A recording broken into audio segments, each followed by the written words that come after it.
warahmatullahi wabarakatuh. Apa kabar sahabat Bimba dimanapun Anda berada?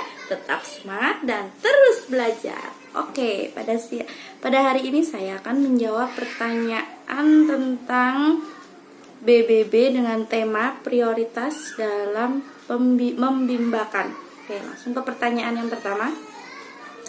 Kegiatan apa yang harus diprioritaskan motivator dalam proses membimbakan?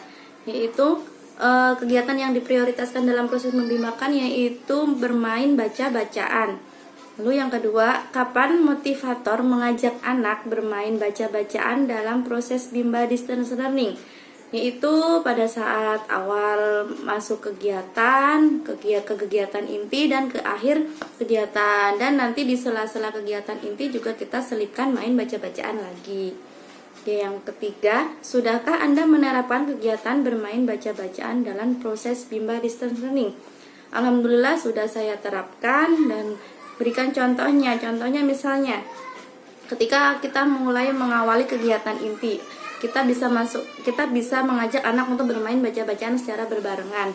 Lalu setelah anak bermain baca-bacaan, kemudian anak akan mengerjakan atau bermain modul lain. Nah, setelah bermain modul lain, kita tidak menunggu anak selesai mengerjakan modul lain, tapi kita bisa sisipkan di situ dengan bahasa-bahasa Bimba atau verbal.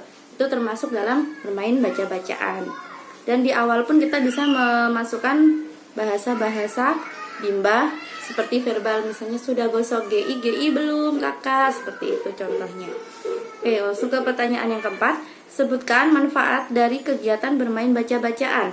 Manfaatnya ada dari berbagai aspek. Misalnya dari motivator, itu manfaatnya kita bisa mengevaluasi minat baca anak. Apakah di situ sudah tumbuh atau belum minat baca anak? Bagaimana afeksi anak ketika bermain baca-bacaan? Untuk bagi anak, yaitu akan tumbuh minat belajar dan minat bacanya secara intrinsik, yaitu tanpa ada paksaan dari siapapun.